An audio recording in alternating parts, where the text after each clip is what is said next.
welcome to today's webinar entitled Esports, Future in Smart Cities and Blockchain. So I'm really excited, like you are, to have these panel of experts with us today. But before I introduce them proper, I am Sophia, responsible for curating learning events for you at Spectrum. You may have also seen some of my colleagues here. If you have been to Spectrum, click on the QR code here to find out more about us. Spectrum is part of the Golden Equator Group. We are centrally located at Door Tower, Bugis in Singapore. So aside from promoting a learning-focused culture for the business community, we provide curated premium workspaces for you to work from, meetings and events solutions, all at one place, and the connections and resources to expand your businesses. So what's coming soon for learning? So as excited as you are as well, we have these three different areas under our Pinnacle brand. Executive learning, where we create an immersive experience and reimagine learning for corporates, business leaders, and managers, and also for next generation or next gens to empower them from ultra high net worth families beyond economic leadership, and also entrepreneurs to bring your big ideas to fruition. Without further ado, let me welcome today's panelists. First up, I have Nick Vanzetti, Senior Vice President, ESL Asia Pacific, Japan. Chris Tran, Head of Esports, Southeast Asia, Hong Kong, and Taiwan from Riot Games. Luke Woolley, APAC Esports Lead, Business Development, Populous. David Burke, Co-founder and CEO, Phytech IPB. And who best to moderate today's session is Melisa Lee, Founder and CEO of Ploutos Strategic. Thank you, panelists and Melisa, for joining us this evening. So without further ado, before I forget, so audience, if you have any questions for the panelists, feel free to post onto the platform here. Keep those questions coming and they'll be addressed after the discussion. So Melisa, over to you, please. Thank you very much. Thank you, Sophia. A warm welcome to everyone here. I thought maybe nice to kick off is for asking each of the panelists to speak a little bit about themselves. And maybe we can start with you, Nick, please. Sure. Hi, everyone. Nick Vanzetti, as introduced earlier, part of ESL, one of the world's largest esports companies, still growing a lot in Asia, as many of us are. There's so much growth opportunity here. I've been in esports for about 20 years. I'm one of the originals before it really was a big business. So it's been a big part of my history. I built a company in Australia that was then sold and acquired by ESL to become part of the global group, and then also lead ESL's efforts all across Asia Pacific, except for China and India. So lovely to be here. Thank you. Great, thank you.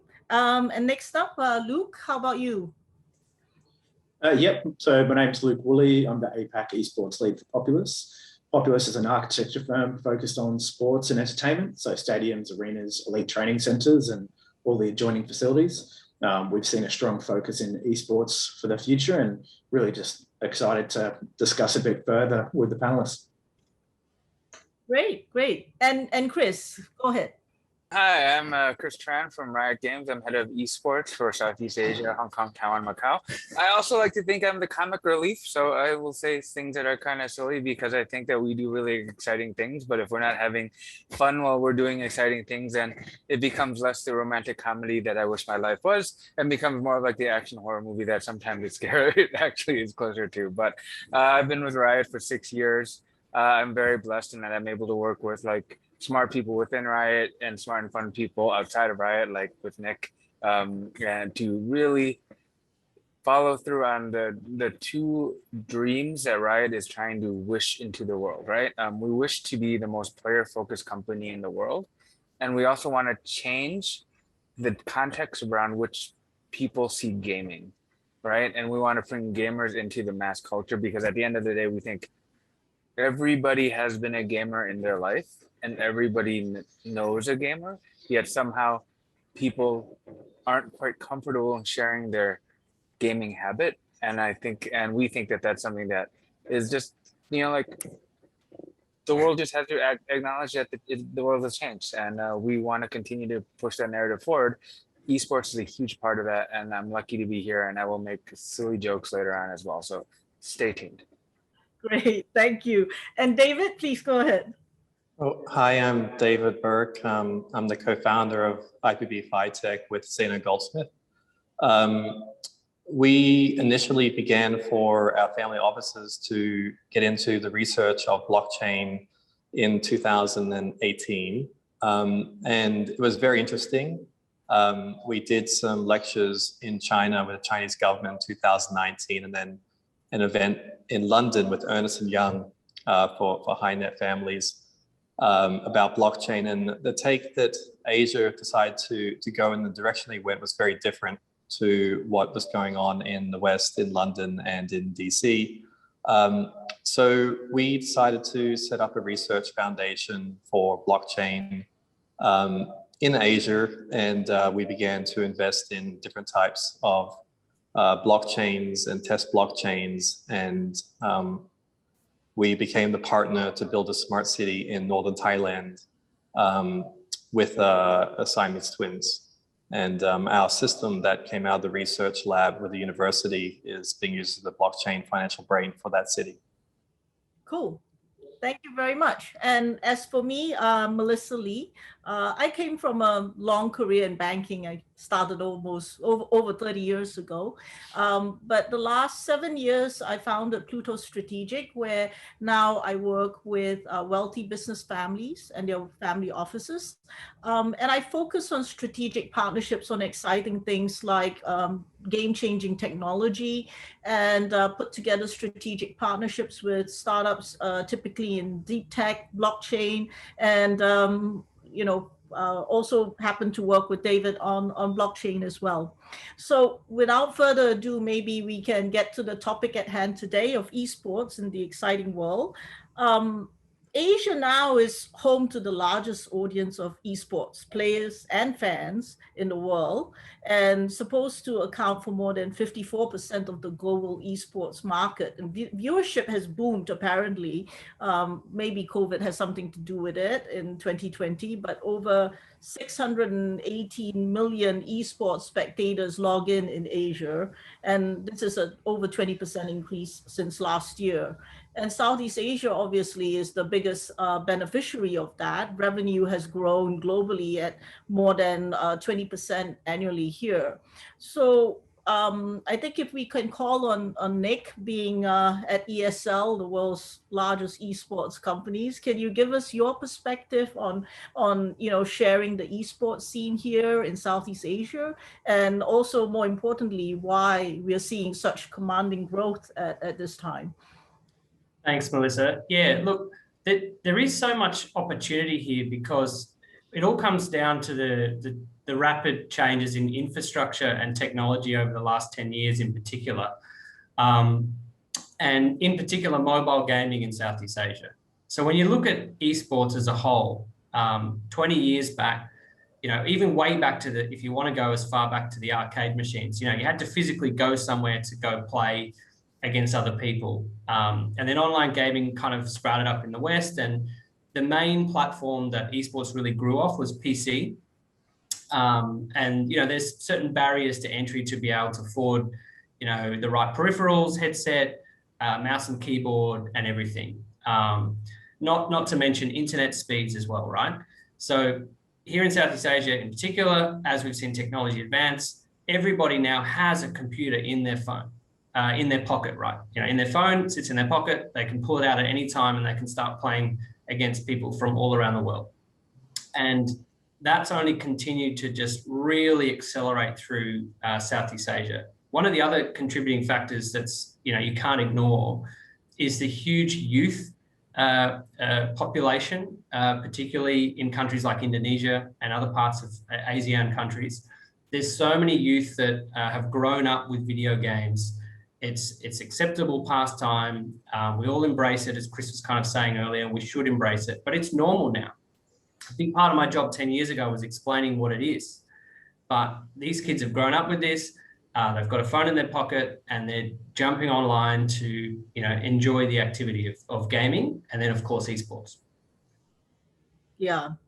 And Chris, maybe you can also add a little bit to that. What do you see, in terms of the commanding growth? Is it all mobile and internet that's really driven it, or do you think prize money and competitions and leagues, that you of course are part and parcel of organizing?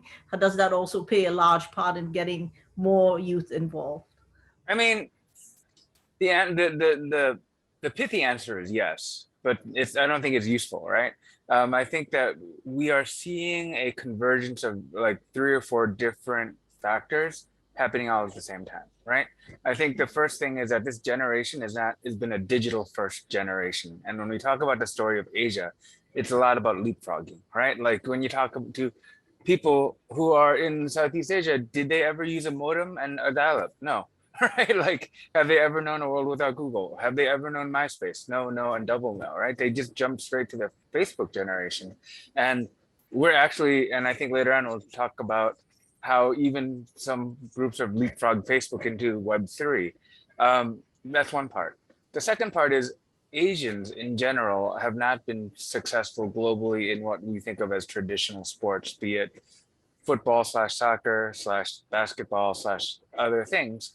However, Asia has been disproportionately successful on the global scene in esports, right? Be it League of Legends, be it mobile gaming, be it different FPS fighters, etc. Like the people in this part of the world are ready to make a global noise.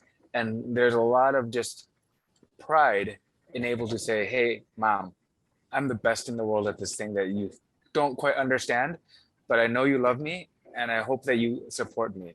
And there's a great power in having that narrative come to play, right? And I think that's the second thing. The third thing, which has been alluded to, is that COVID is annoying at best and a terrible, terrible thing, right? But in a lot of different technologies or socio-economic structures, it's an accelerant to the future, right? And we see that in a lot of different ways, like the fall or the decline of retail office spaces, probably like a big one, right? Like at the beginning of this period of our lives, I thought that I would be desperate to go back to the office, but I realized I can be perfectly happy not seeing my colleagues in person, right? And I hope that none of them are on this call right now, because I realize that they may be able to come off a little cold. Thanks, Chris. We'll go back to Chris later, but maybe we can move on to you, Luke.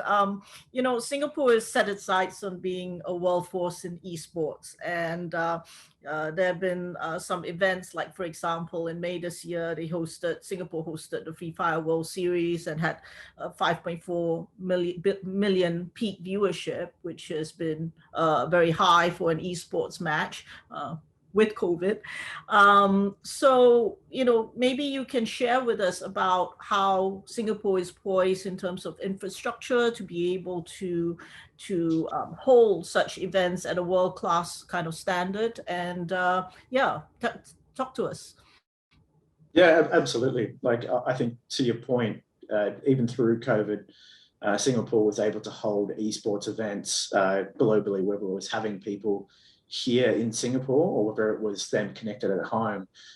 When you look at whether venues, definitely Singapore has a wide range of smaller venues for developing esports, but then also the larger kind of event spaces, such as Singapore Indoor Stadium, that's 12,000 seats. So 2019 held Dota 2 World Pro. So it's got that scale for that fan base to grow into it. One of the opportunities we see for the space, especially in Singapore, is the growth. So where can someone become an esports player? Where can they find a team? Where can someone meet with other esports fans to connect? Right now, of course, with COVID, we've got to do everything online. But as we come out of that, we've got to try and support that industry, especially, to Nick and Chris's point, if someone's looking to go into the computer gaming, they're not going to have that infrastructure at home, and they're going to want to try and train with their partners. A lot of teams, especially in Southeast Asia, has kind of formed housing situations where you've got a whole team together. If Singapore can look at that as an opportunity to help train up teams, especially when we're looking at Southeast Asian games and things like that, there's plenty of opportunity to really push that and drive that here. Yeah. Yeah. Well, cool. And in future, do you see much more infrastructure being built in terms of, like, I guess we have Kallang Stadium. Other cities, looking to add stadiums and repurpose them specifically for esports. Obviously, space is at a premium here. So how do you think we'll compare with other cities around the world in that respect? I think Singapore is always building. We kind of know that, and especially seeing down at the floating platform now getting rebuilt to be a newer space.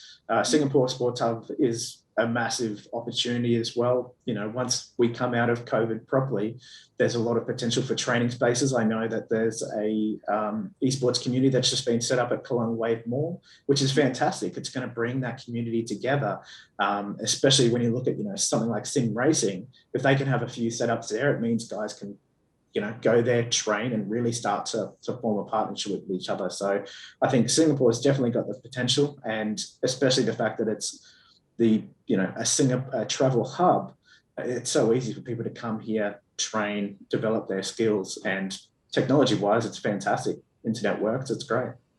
Yeah, and you're based here, and Nick, you're based here too, right, in Singapore? Yeah. And we can meet in twos now and again. Great.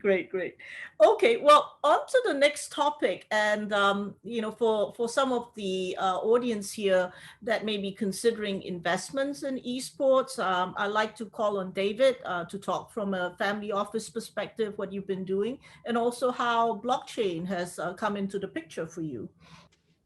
Sure, thanks, Melissa. With investing in esports, I'll take you back to a meeting that I had in 2015 with some of the families that owned the casinos in Las Vegas and the regulators. And it was an important meeting because it was the meeting that decided that Nevada as a state and the casinos would get behind esports. And they built some of the first small esports stadiums and training centers. And when we looked at the metrics on this, they were showing that the adoption of esports was starting to outpace the NBA. And while the NBA was declining in viewership, obviously esports was increasing in viewership. And they realized that because of this, esports is going to play a very, very important part in the entertainment world. So they began investing and putting in the infrastructure for that and being prepared for it. Another interesting thing is when we look at the NBA, which I think is a good parallel, or NFL, or these sports, a good parallel for where esports is headed. It very much got into the intellectual property world. And we all know that enforcing your IP rights is very difficult, and it's going to make and break a lot of your investment a lot of the time. So the introduction of blockchain, NFTs, tracing your IPs using blockchain technology is very exciting from an investor's point of view, or for someone who owns a franchise team in esports, or a company, I think, like Riot Games. It's not just about the are we going to make an NFT? It's really about the enforcement of your IP globally or domestically, and being able to really squeeze the most amount of value out of your IP that you've developed. And so for us, our network, we invested in Tencent very early. Then we went and invested in some game companies in Southeast Asia, looking at the IP. And then, of course, for us, we invested in blockchain, where we literally tested every major blockchain in a lab at a university to see, could we actually enforce IP rights? Could we build NFTs? Could we create an exchange? Could we create a blockchain payment system? Which blockchains even work for this? And out of that, we pretty much saw pretty clearly in 2020 that this is going to be a great spot. And I think the market has reflected that. The esports market is doing very well. But take a look at also at Axie, the blockchain game. I mean, it was its coin was up something like 100% or something last couple of days. You know, this is decentralized.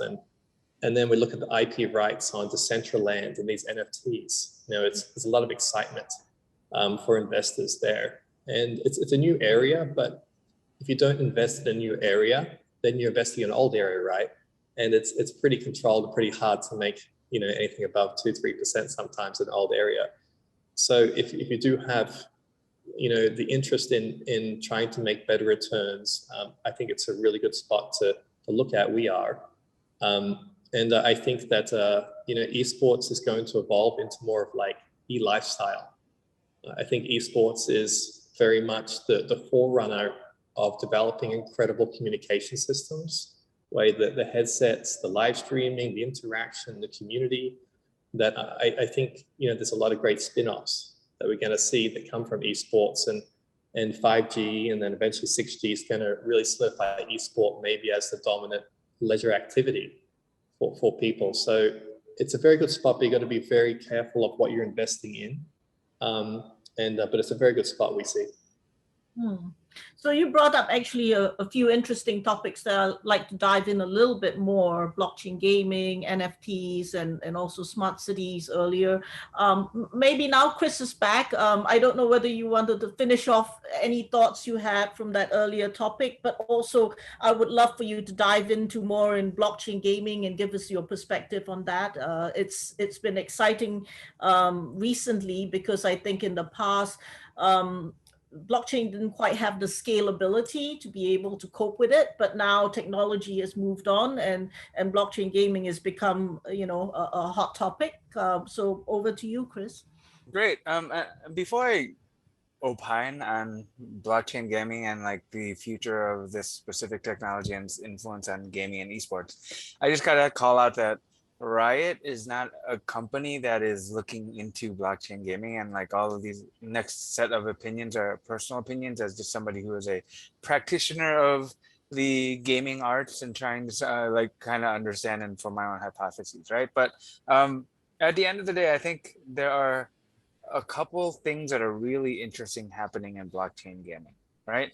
The first thing is the pay to earn model, which we see just growing very quickly. David mentioned Axie Infinity. And if you think about the number of MetaMask wallets out there, like I think a large percentage of them are in the Philippines, where we have a lot of people playing Axie Infinity and actually earning a living with blockchain gaming, right? The other thing is we see that with layer 2 kind of protocols like Immutable and other like secondary blockchains, that a lot of the environmental or transactional costs that we see make it much easier and accessible for anybody to start one of these gaming. So we'll see call it a democratization, so that much smaller shops can put together interesting games that may not be at a AAA level kind of experience, but let's be honest, every time you're new at something, it's not going to be AAA. But a lot of it will be the novelty of trying something where it's kind of crowdfunded, right? Kind of a job, kind of fun, and like really just exciting as you're carving the future out of the wilderness, right? And there's a lot of interesting things happening out there in the world of blockchain gaming. And Southeast Asia is a nexus of where blockchain gaming is being very aggressive, right? Like Axie Infinity is very popular in the Philippines, but was founded by a Vietnamese company. And like, depending on where you are, blockchain gaming can mean different things. So I'm super excited to be a spectator of what's going to happen next in this blockchain gaming space. Cool. And Nick, would you like to also maybe join in and say some things about blockchain gaming or NFTs on either topic for your side?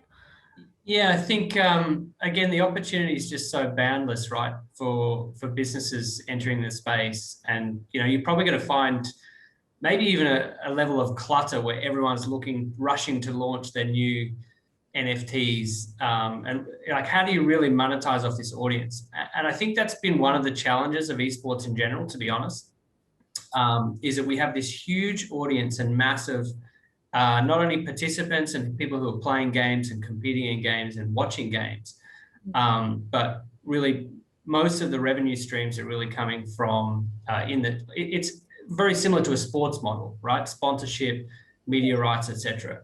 And I think really unlocking a lot of the value for the growth of the sport to go to the next level, if you will, has to kind of come from delivering back to the fans something that they really want. And that's where there's a lot of opportunity with both blockchain and NFTs, whether that's digital items, fan tokens, all linked up through that technology. And, you know, the sky's the limit. Exactly how to get it right, you know, I'm sure there'll be a lot of things that are launched, not necessarily by us, but by anyone who don't quite hit the mark and nobody buys them and the value's not there. So, like, how do you really perceive the value on these things is going to be the difficult question. But no doubt, you know, we've got such strong IPs being built up globally and in the region across all these games and different esports IPs, if you will, that the value is there. It's more about unlocking that. So we have experimented with NFTs as ESL. We actually launched some NFTs through the DreamHack Masters spring tournament earlier in the year. And as I say, experimenting, the proceeds we raised went to charity. So it's kind of how we've kind of got into this. But we're very much active in terms of preparing for that space. We also launched a IEM Cologne POG collection. So still early days, but we're definitely intrigued and seeing what the opportunity is. Oh, great that you've dipped your toe into that, and you know, I guess it's been a good experience. So, you know, look forward to hearing more about that sometime. And any other thoughts? You know, we were talking a little bit about smart cities, Luke. Would you like to add any more to that, being an interesting topic with esports, purpose-built cities, and adding to that? Yeah, please go ahead. Yeah, I think just kind of adding on what the guys have said, and also David kind of said e-lifestyle. And I think when you're looking at, you know, NFTs are coming into play, metaverses are coming into play, everyone's connected digitally as well as physically. And what smart cities are aimed to do is to kind of bring those two together. And, you know, what we're seeing a lot of with, especially something like Axie Infinity and some of the smaller ones that are popping up, the thing they do great is they create their own community because they create ownership. As soon as someone starts to purchase into it, they can own some of that. I think, you know, you look at traditional sports, it's quite difficult sometimes to say how much connection I've got to something. Whereas you look at esports and gaming in general, there is a lot of allowance for you to take that, whether you can start doing a stream for yourself, that you can have your face connected to that brand, which is really exciting. And look, I think the biggest thing is with esports and blockchain, NFTs, is we don't know what the ceiling is. So it's just really exciting to be along for the ride and try to nudge ourselves in the right direction. I think definitely for us, something in the future is how the metaverse fills into that. A lot of venues are looking at how they can have a digital strategy, and for us to help them transition to that space. So it's not just the 10,000, 28,000 people in your space. It's about the millions watching at home, and to kind of give them an experience of being in that space and own that feeling as well, which is important. Cool.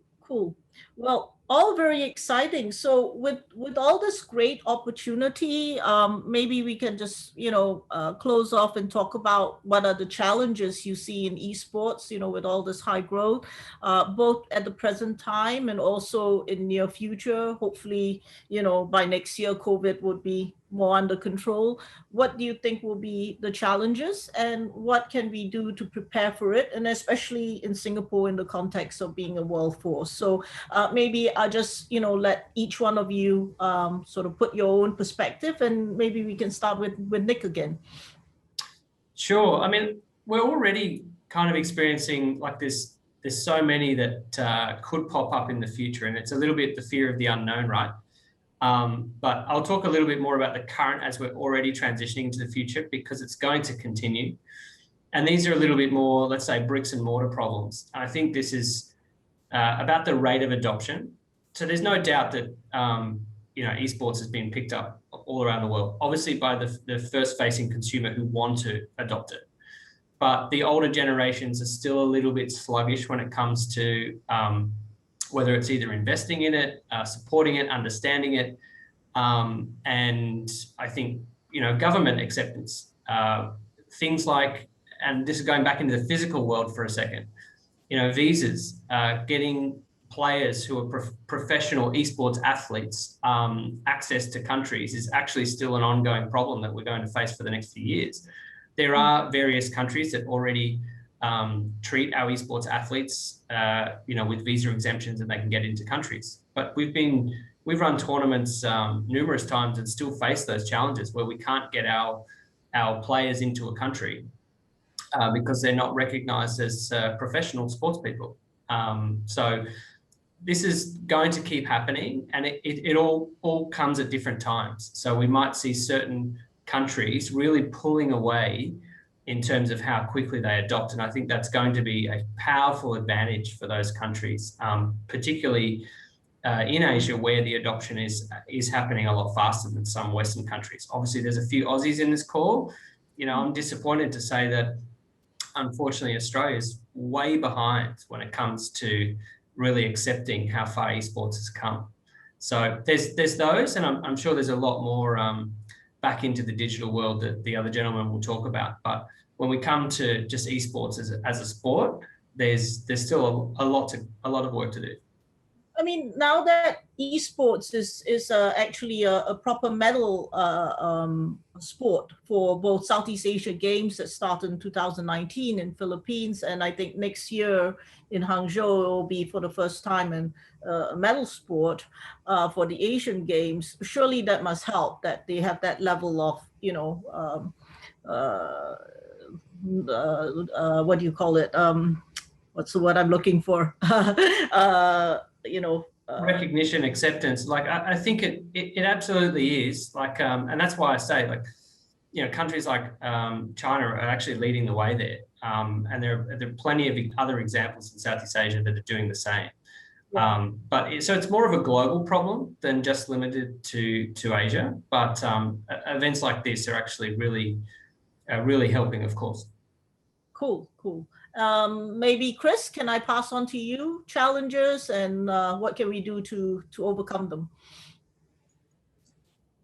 The challenge, I think, is that everybody thinks that it should be done instantaneously, and it actually takes time, right? And like, there's a weird impatience that esports and gaming should suddenly be as big as football or basketball, and if we are not as big as these things overnight, we are a failure. And I think that is like a little bit unfair, right? And we're accomplishing in months what other sports have accomplished in years. But even then, it still feels like we're not able to grow fast enough. The other thing is a misguided definition of success, which means esports cannot be successful unless a country develops a world champion, right? Or gets a gold medal in something, right? And that's a great ambition to have, but it's not an unrealistic goal. It's not a realistic goal, right? And I want, like, especially when we're talking about the great people on this call who are like industry investors and like thought leaders, et cetera, to consider that it's an industry that we need to build, right? Mm-hmm. Esports is like sports in that it's about entertainment. I'm going to say something unkind that will get me in trouble with my Singaporean colleagues, but Singapore has a professional football/soccer league, right? Does anybody believe that will be able to go head to head with the Manchester United? Right? It's highly unlikely, but everybody will be super impressed if it happens, right? But that doesn't mean that the Singapore Football League does not have a right to exist, right? But it also doesn't mean that the people, the men and women who've made their careers in coaching, right, providing camera work, sports commentating, talent management, all of the huge industry around sports is a very important part of the Singaporean media landscape, right? I don't think anybody doubts that. And I think that goal of building a robust and mature and diverse esports and gaming industry, that's what we should be building together, right? And if we can build that, then in the long term, we will see global success but it won't, but like we cannot define success as global competitive success, because the only reason why it's worthwhile to be successful globally is because everybody else is chasing after the same thing, right? And it's hard. But because of that, it's impossible to make it like, or let's be honest, soul crushing if the only way you're being successful is if you're the best in the world, right? I don't think I think like one day I will have children, and I hope to God that I will not say that I will only love you if you are number one in the world, but we'll have to see how talented my child is. Well, number one is not all it's cracked up to be, because there's no other way to go up. There's only down after that. Yeah. Good problem to have. That's a good problem to have for my children, Melissa. I know. Like my children can complain about that when they become number one in something.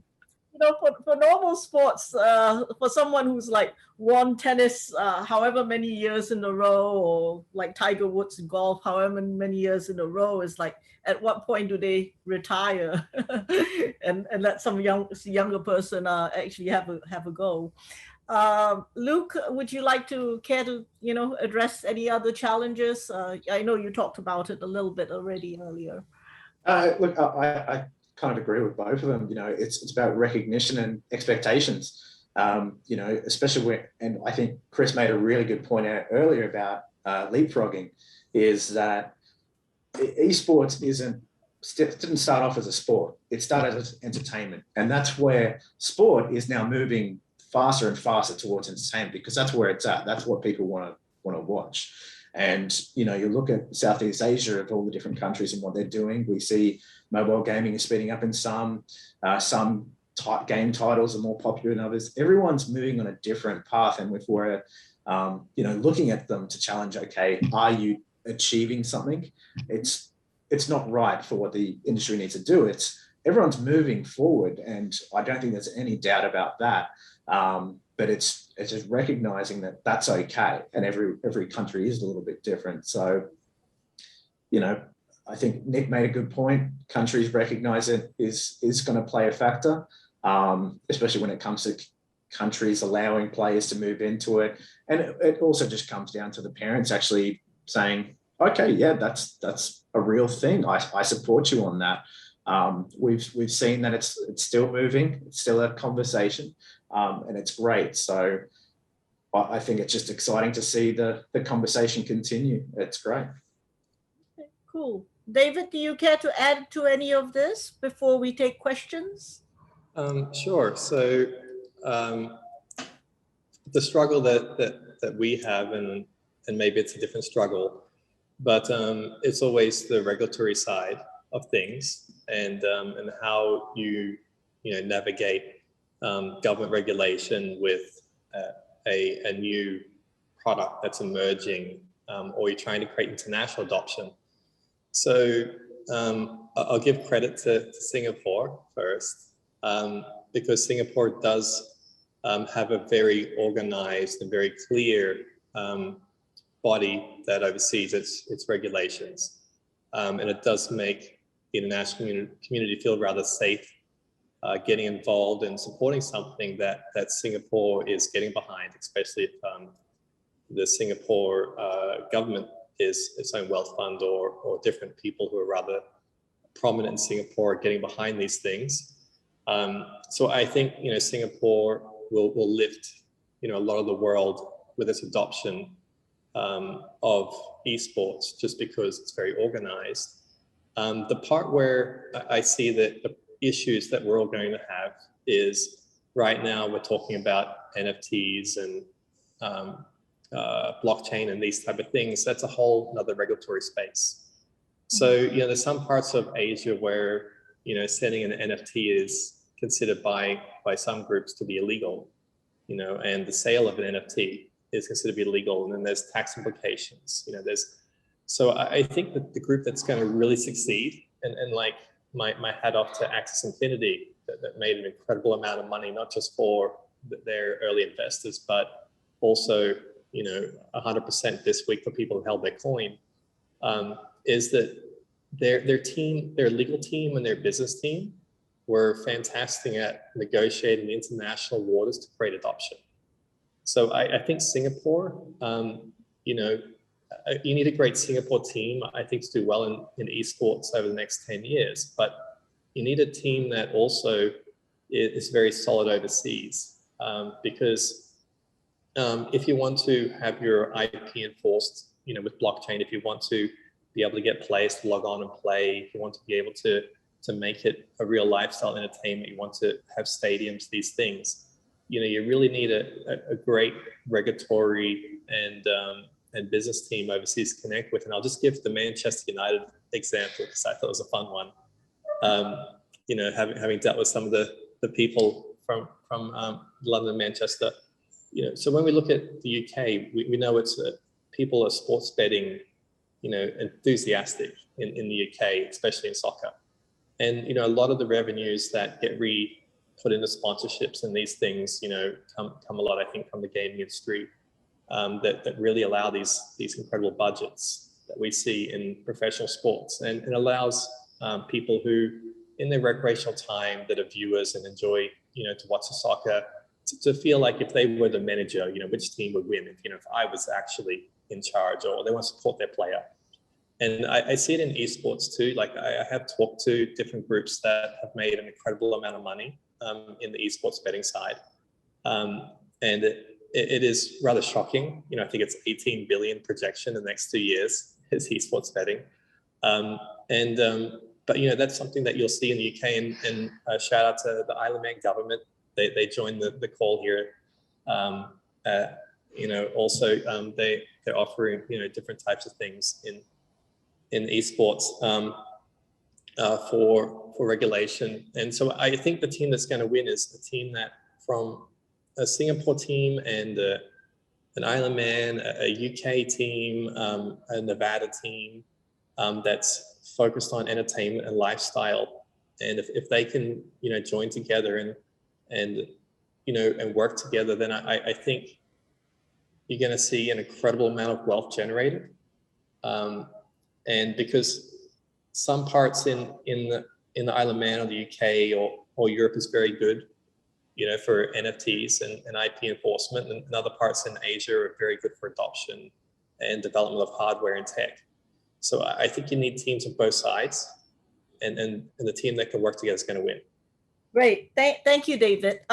We maybe should take some questions, and Sophia has sent me a couple of questions already from the audience. First up is, how is blockchain used to make the concept of smart city? And maybe that should be also for you to answer, David. Sure. So, I mean, blockchain's power is it's transparent, it's very secure. So for the city that we're involved in, has a multi-billion-dollar fund attached to construction. When we looked at some of the issues that other countries have had in building, and the group that's the architecture firm is a group that also did Canary Wharf. We look at blockchain can make the logistical process and the approval process during the building phases a lot more transparent and accurate and safe. And then also, as far as working out your financial system in the city, using a blockchain as your ledger, the new SWIFT, is going to make things a lot more efficient and a lot more effective. So you're solving the problem of, you know, which cities need is, one is logistics, and two, be able to have, you know, secure financial transactions that are cost effective, that give faith. And then also, as far as investors get involved in the city, being able to tokenize, you know, different parts of the real estate projects in the city, and working out more efficient, effective ways to pay investors, or to work with people getting the city. This can be completed on a blockchain ledger, which is very advantageous. Cool, thank you. And the second question is, should oversaturation in esports be viewed as a benefit? And if not, why? I think, Nick, this is a perfect question for you. I mean, yes, it can be conceived as a benefit in the way that it kind of ticks the box that now we're mainstream, right? Like I've said, I've been in the industry for so long. at first I had to educate people what esports was. We're not even there yet. So oversaturation to me is like a kind of a tick of approval that, wow, people are jumping on the bandwagon. Everyone endorses what we're doing. But of course, then there's the negatives and from that, which is that sometimes, you get a few cowboys jump on who are really trying to fill a void that isn't there. And, in that sense, investors can be burned because they're following a business model that isn't really sustainable, or they're jumping on the hype. So there's pros and cons to everything. Oversaturation, right? Like when there's a need, like you just come down to the basics of economics. When there's a need for something, or the demand rather, and if there's not enough supply as a business, you're going to do well, right? You need to service the needs of your community, of the fans. And once you have 10 different players from doing that, then there becomes a competition issue, and that can be good for the consumer. But at other times, from a business perspective, somebody's going to lose.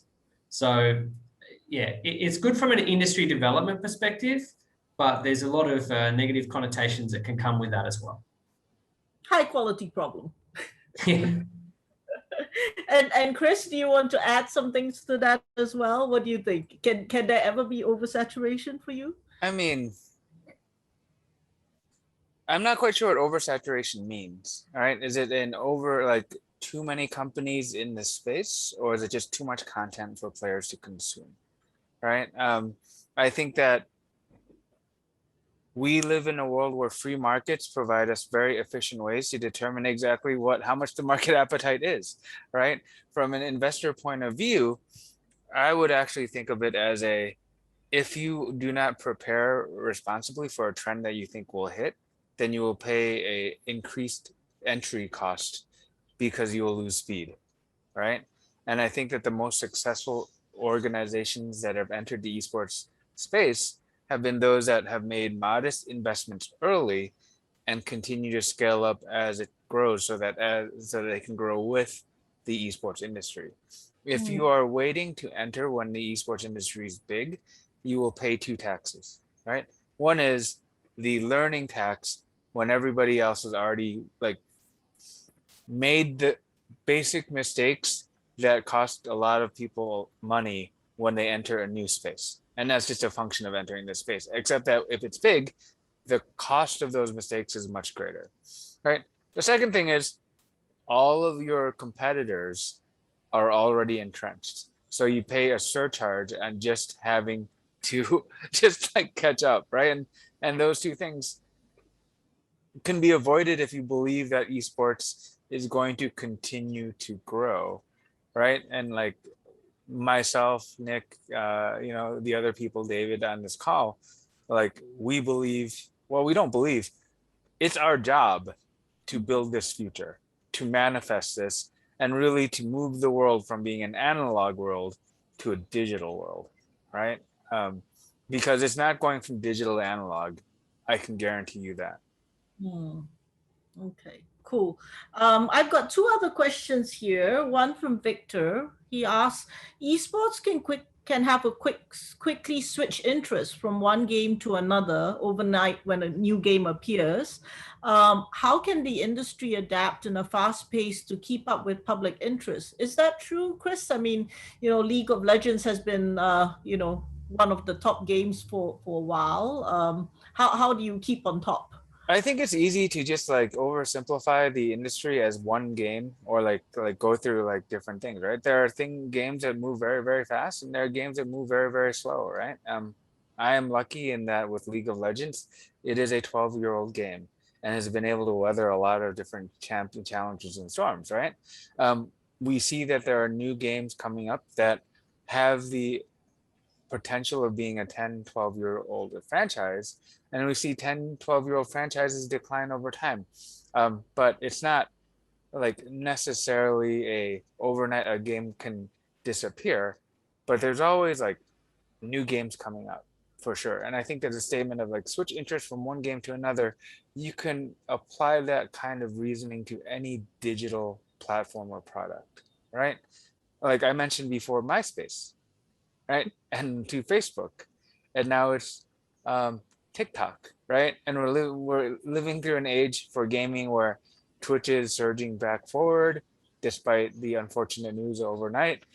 Twitter is wrestling through, and then we have the rise of Web3 and more creative creator tools. So it's not a thing that's only to esports, right? But I think that that kind of rigorous competition is actually a healthy feature of the digital world we live in. And to an extent, I think what your company does is you have spin-off games to keep interest in the original game as well as spin-offs. Is that a way of... I don't think we look at it that way, actually. I think that we like the way that League of Legends works is every 2 weeks we actually have slight adjustments where we add new functionality, new champions, new abilities, etc., so that people always have something new. So within the game of League of Legends, and that like to a similar extent with Valorant and Wild Rift and our other games, that is what keeps the energy and the creativity, like it keeps the scene very invigorated, right? When we spin off a new game, it's actually not about supporting the primary game, but more like making our tent bigger so that League of Legends is a MOBA game, and then we created Wild Rift so that we could have a product for mobile players. We created Legends of Runeterra so that we could have a card game, so we could serve card game players, right? We created Valorant so that we could serve FPS players. But how do I want to say this? The behavior of a gamer is not about an IP and suddenly they want to play different kinds of genres or categories, right? It's not like, can you hear the police? I swear it's not, I swear it wasn't me. But it's not just because I play like Pokemon like Go, that suddenly somebody puts Pokemon on Candy Crush and suddenly I want to play Candy Crush, right? It's really about the gameplay, and like there's a really tight connection between the likes, joys, and competitive spirit of a player with a competitive format more so than resonance with an IP. Okay, cool. Thank you. We have one more question from George. Any views on the recent Chinese regulations to gaming? And will others follow? And is this a good thing or a bad thing? Would you like to take it, Nick? I bet parents think it's a good thing. Sure. So we're talking about the time limitations, right? Yeah. Yeah. Well, I think, I'll start. I mean, I'm just going to come with broad sentiments. Like, firstly, like I'm a big believer in life balance, right? And this is a big thing that we face a lot in esports because of the old stereotypes that gamers just had to be these inactive, sedentary people. So of course, different governments are going to take certain steps in terms of turning servers off, making sure it's not a 24-hour, 7 days a week activity. It depends on the particular country you're in, the situation you're in, and freedom of choice and all those kind of things. But either way, irrespective of what that particular government stance is, I think as a parent or as somebody within the society who might identify that their friend is playing too much, getting sucked into like another world, just like they would any other kind of hobby or activity, something might need to be done about it or said about it. So just going back to the things that we can control with our environment, within our environment that's more tangible, is that parents are always asking this question. What do we do when our child is just playing too much gaming, and what can we do about that? And really it just comes down to the same principles you would apply to just screen time.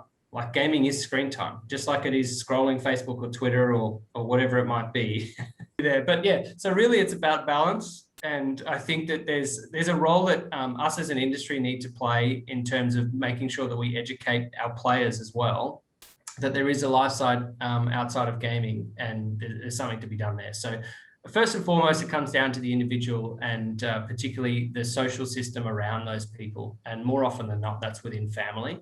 So, it is something that I think should be addressed. Exactly how far and what is overreach, and who should be controlling or saying what is enough. I certainly think that there should be guidelines in place. But that's a grey area, and we're still haven't, as a global society, decided exactly what that is.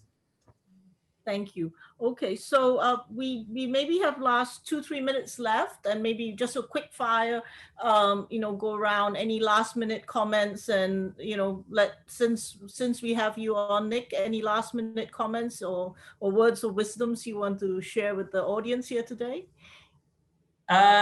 Yeah, I mean, look, it's such a fast growing space, but it is actually now a more maturing space. And I think that's what's really good for, potentially some of the viewers that are tuning in today, is that it's not so much the Wild West as people once used to think it is. Esports is starting to become a little bit more of a big boys game. And I think with that, we're seeing a lot of benefits and a lot of smart wisdom coming in from other industries, whether that's tech or sports or entertainment. All of the fusion of this knowledge over the last 5 years in particular has really helped to advance that. And I think it's still a very exciting space to get into, a lot more growth potential.